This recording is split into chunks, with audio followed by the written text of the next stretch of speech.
Ötən gün ABŞ prezidenti Donald Trump və deməli İran prezidenti Məsud Pezeşkiyan 14 maddəlik sənədin nüsxəsini imzaladılar. Deməli, amma bir yerdə yox. Məsud Pezeşkiyan Tehranda imzaladı, Trump isə Fransada imzaladı. Onlar bir yerə gəlmək istəmirlər, belə başa düşdük. Bəlkə də gələcəklər. Əgər bunlar baş veribsə artıq məncə gələcəklər. Amma bundan əvvəl sənədin deməli elektron versiyası da imzalanmışdı. Bu J.D. Vance və Qalibov arasında baş tutmuşdu bu imzalanma. Deməli, o da elektron formada idi. O da yenə də məsafədən idi. Həm imzalanmadı, amma üzbəüz imzalanma artıq deməli sabah cümə günü yəni baş tutmalıdır. Avropada, Cenevrədə reallaşmalıdır və deməli maraqlı nədir? Dünən birinci olaraq Əl-Ərəbiyə telekanalı, ardınca isə bu gecə, yəni Bakı vaxtı ilə gecə CNN telekanalı həmin 14 maddəlik memorandumu bənd-bənd açıqladı. Həqiqətən də olduqca maraqlıdır və mənim diqqətimi çəkən nə oldu? Adətən bu sayaq müharibənin bitişini bildirən memorandumlarda, sənədlərdə ictimaiyyət üçün bir o qədər maraqlı görünməyən detallar da göstərilir. Hansı ki, onu tərəflər daha yaxşı bilirlər, amma bu 14 maddəlik bəndin hər biri, hər cümləsi və hər kəlməsi sanki öz ağırlığını qoyub. Və ona görə də istəyərdim ki, maraqlı gələr məncə tamaşaçılara. Bunları biz bənd-bənd oxuyaq. Çox yaxşı olar. Mənim üçün də maraqlıdır. Fevralın 28-dən başlayan və bütün dünyanı əhatə edən, boğan, sıxan həmin o müharibənin yekununu bildirən təbii ki, ABŞ İrana nə vəd etdi, İran nəyin qarşılığında razılaşdı və s. Təbii ki, bunlar hər biri maraqlıdır. Deməli, birinci qeyd olunur ki, Amerika, İran İslam Respublikası və mövcud münaqişədəki müttəfiqləri, burada müttəfiqlər deyəndə biz artıq bilirik kimlər nəzərdə tutulur, Livan da daxil olmaqla bütün cəbhələrdə hərbi əməliyyatların dərhal və daimi dayandırıldığını elan etmək məqsədi ilə bu anlaşma memorandumunu imzalayırlar. Tərəflər bundan sonra bir-birinə qarşı hər hansı müharibə və ya hərbi əməliyyatda başlamamağa, güc tətbiqindən və ya güc tətbiqi hədəsindən çəkinməyi, hətta hədəsindən. Bu maraqlıdır. Biz deməli Vaşinqton tərəfindən xüsusən Trumpın simasında tez-tez Tehrana qarşı bu sayıq hədələri biz görürdük müharibədən əvvəlki dövrdə də. Deməli, hədədən belə çəkinməyi, həmçinin Livanın ərazi bütövlüyü və suverenliyini təmin etməyi öhdələrdən götürürlər. Və burada ən vacib məqamlardan biri budur və deməli Livan məsələsi bütün memorandum boyu bir neçə yerdə qeyd olunur.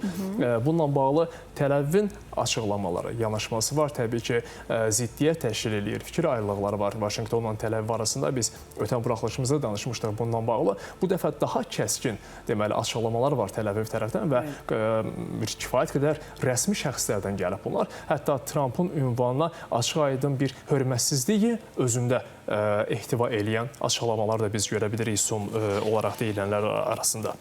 Deməli, Amerika və İran bir-birinin suverenliyinə və ərazi bütövlüyünə hörmət göstərməyi, daxili işlərdən müdaxilə etməməyi öhdəsinə götürür. Bu özü kifayət qədər maraqlıdır. Biz yenə də Amerikanın timsalında İranın daxili işlərindən qarışmaq məsələləri, hətta bu müharibənin başlamasının əsas səbəblərindən biri kimi nə göstərilirdi? Deməli, İranda edamlar, deməli, cəmiyyətə göstərilən təzyiq və s. Təbii ki, heç kəs bunun tərəfdarı deyil.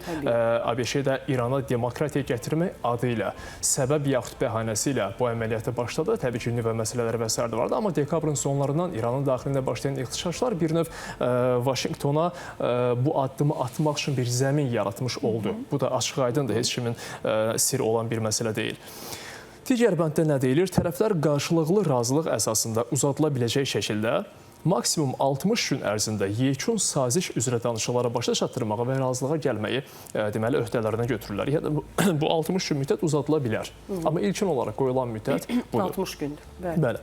Memorandumun imzalanmasının dərhal sonra ABŞ İran ətrafında tətbiq olunan dəniz blokadasını və bütün maneələri aradan qaldırmağa başlayacaq və 30 gün ərzində blokadanı tam dayandıracaq.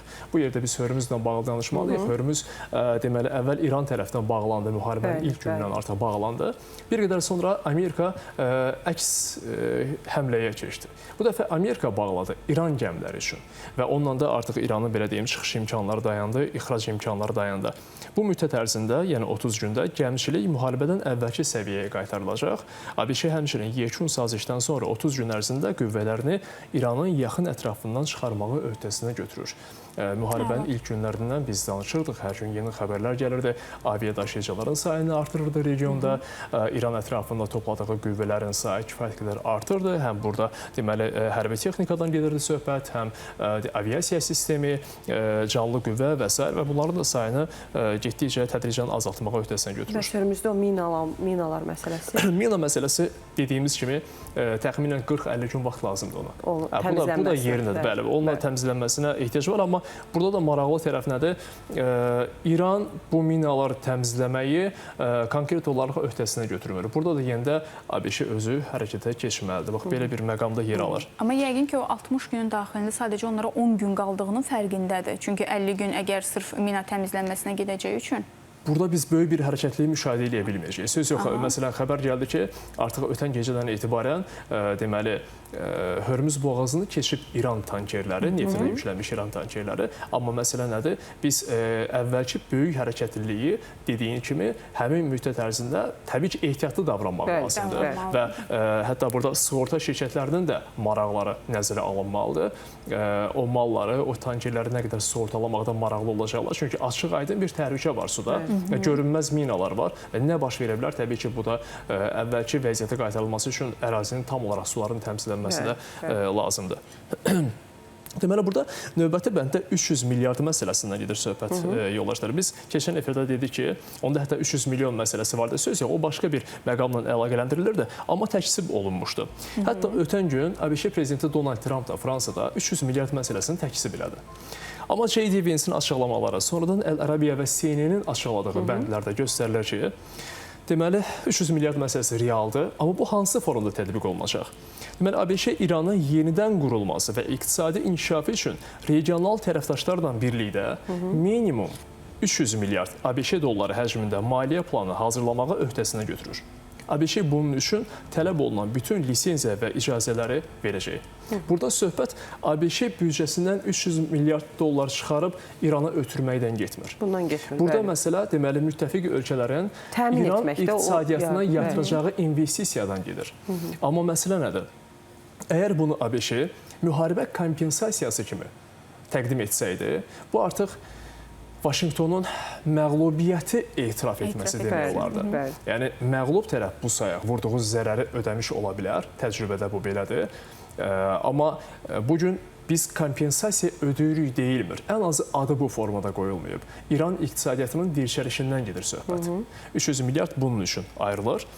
ABŞ BMT Təhlükəsizlik Şurasının qərarları, AEBA qərarları, yəni deməli Beynəlxalq Atom Elektrik deməli agentliyinin qərarları və ABŞ-nin bütün birincili və ikincili sanksiyalarda daxil olmaqla İrana qarşı tətbiq olunan bütün məhdudiyyətlərin müəyyən olunacaq təqvim əsasında ləğv edilməsini öhdəsinə götürür.